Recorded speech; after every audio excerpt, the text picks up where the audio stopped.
pagi, salam sejahtera untuk kita semua. Kami, kelompok 3 modifikasi perilaku, akan menjelaskan materi mengenai relaxation therapy.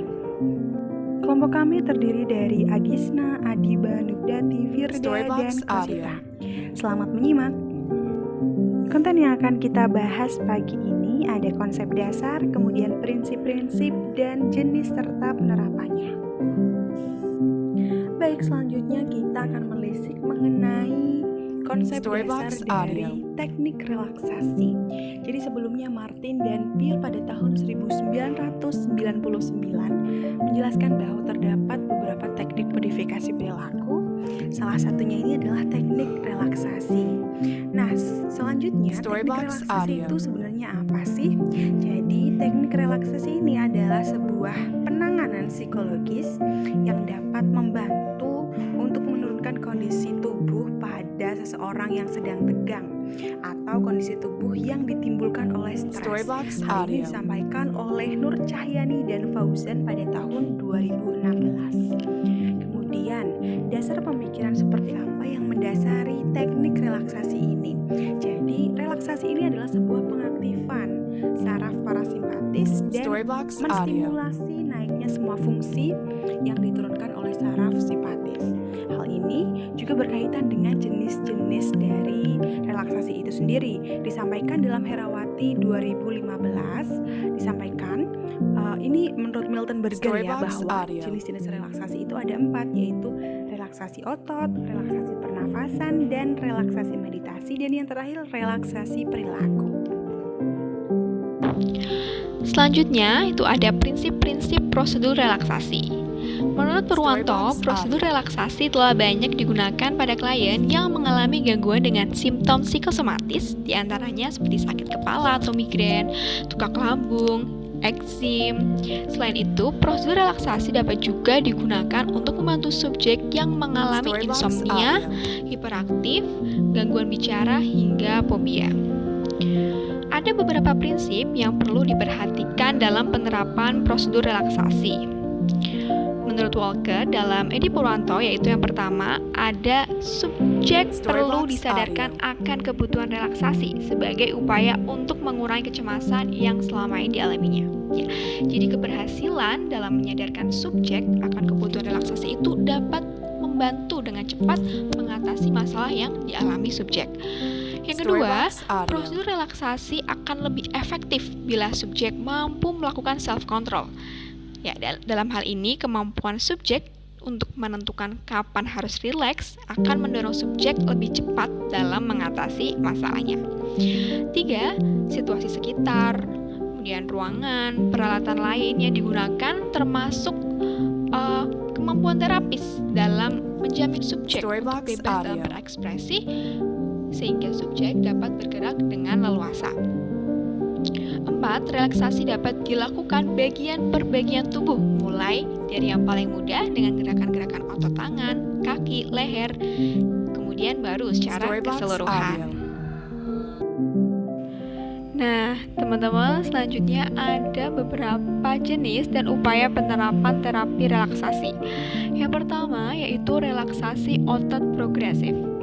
Dalam teknik ini, seseorang dapat menegangkan otot-otot di dalam tubuh mereka, kemudian mengendurkan otot-otot tersebut secara sistematis. Jadi, menegangkan otot, kemudian dikendurkan, itu dapat membuat seseorang merasa lebih santai daripada sebelumnya. Ya, adapun tahapan dalam melakukan teknik relaksasi otot progresif, yang pertama yaitu klien dapat memposisikan diri dengan nyaman di sebuah kursi. Ya, di latihan ini tuh harus dilakukan di ruangan yang tenang agar tidak mendapatkan gangguan dari luar. Yang kedua, selanjutnya klien dapat menutup mata, kemudian menegangkan ototnya, lalu mengendurkan setiap kelompok otot yang diidentifikasi dalam tabel. Nah, untuk kelompok ototnya, teman-teman bisa lihat tabelnya di bukunya Milton Berger ya teman-teman, agar lebih lengkap. Jadi kita beri contoh aja, dimulai dengan kelompok otot yang pertama nih, misalnya ya, ada kelompok otot tangan dan lengan yang dominan. Jadi di sini klien menegangkan otot-otot dengan membuat kepalan tangan dengan erat selama kurang lebih 5 detik. Kemudian setelah 5 detik, klien dapat melepaskan kepalan tersebut secara tiba-tiba. Ya, di dalam hal ini memungkinkan klien untuk merasakan kontras tuh antara mengepalkan tangan dan melepaskan kepalan tersebut sebagai bentuk relaksasi. Jadi setelah klien menegangkan otot-ototnya, terdapat penurunan tingkat ketegangan tuh antara keadaan otot yang sebelumnya dengan sesudahnya. Baik, saya Firda Fauzia akan meneruskan materi tentang jenis dan penerapan relaxation therapy. Selanjutnya ada pernapasan diafragmatik. Latihan relaksasi ini melibatkan pernapasan diafragmatik atau disebut pernapasan dalam atau bisa juga pernapasan santai, di mana pada tahap ini seseorang akan bernapas dalam-dalam dengan cara yang lambat dan berirama. Pada setiap inhalasi, orang tersebut menggunakan otot-otot diafragma untuk menarik oksigen jauh ke dalam paru-paru. Nah, karena kecemasan itu paling sering melibatkan pernapasan dangkal dan cepat, maka pernapasan diafragmatik akan mengurangi kecemasan dengan cara mengganti pola pernapasan dengan pola yang lebih santai. Cara untuk pernapasan diafragmatik, mula-mula seseorang harus berada dalam posisi duduk yang nyaman dan menempatkan tangan di perut, tepat di bawah tulang rusuk. Ini adalah lokasi otot diafragma. Saat menghirup oksigen, orang tersebut harus merasakan perut bergerak keluar saat diafragma menarik napas udara jauh ke dalam paru-paru. Ingat ya teman-teman, bahu tidak diperbolehkan bergerak dalam pernafasan diafragmatik. Gerakan bahu Anda ke atas selama menghirup, itu menunjukkan pernapasan dangkal di bagian atas paru-paru. Banyak orang percaya bahwa perut harus ditarik selama menghirup, dan benar, perut yang ditarik ibaratnya perut bergerak keluar ketika seseorang bernafas dalam-dalam menggunakan otot diafragma.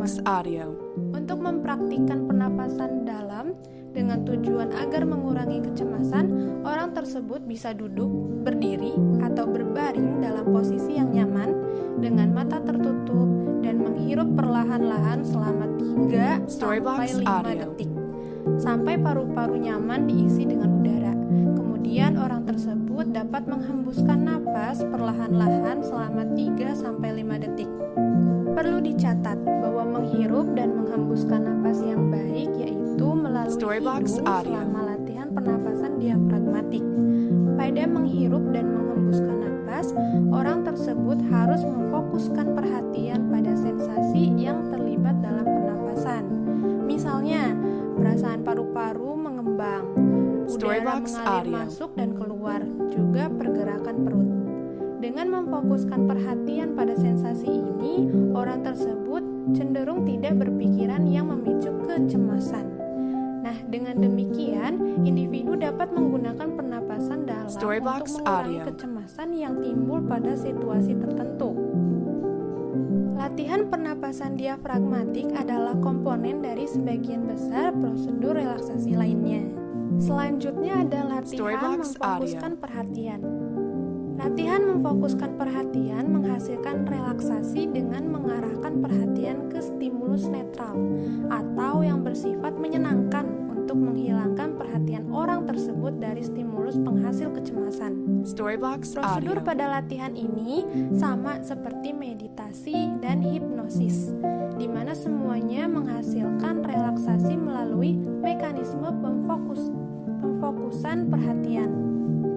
Baik, dalam meditasi, orang tersebut memfokuskan perhatian pada stimulus visual, pendengaran, atau stimulus kinestetik.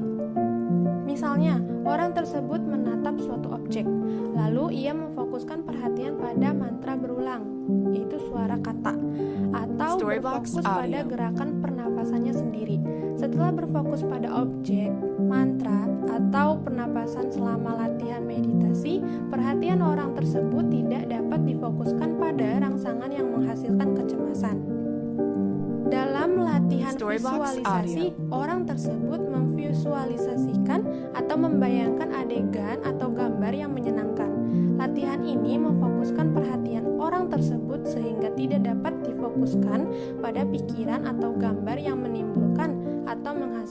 Misalkan, orang tersebut mendengarkan rekaman audio atau bisa juga ucapan terapis yang menggambarkan adegan atau sebuah gambar.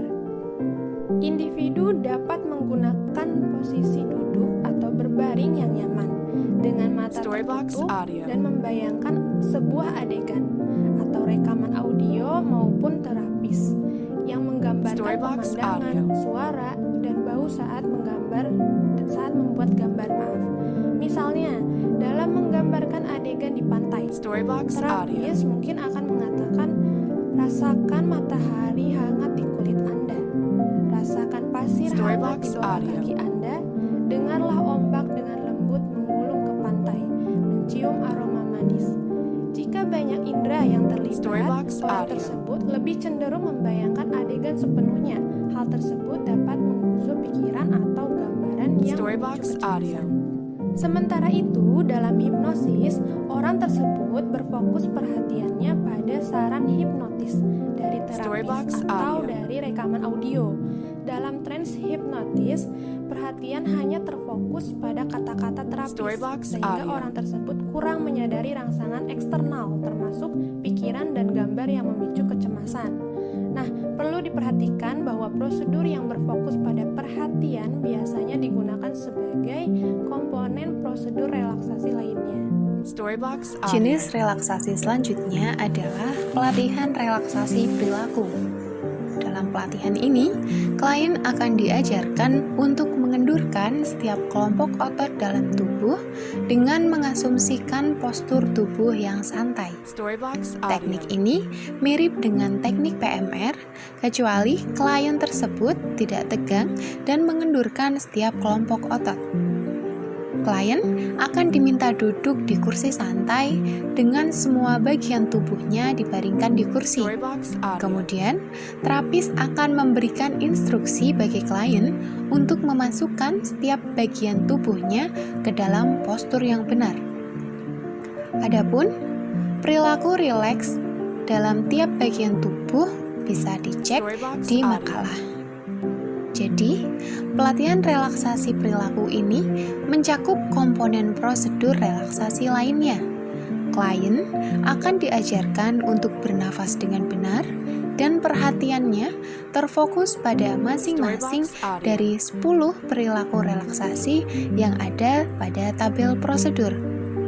Dari semua jenis relaksasi, terdapat 3 komponen untuk prosedur relaksasi ini, yaitu fokus pada ketegangan otot, pernafasan, dan juga fokus pada perhatian.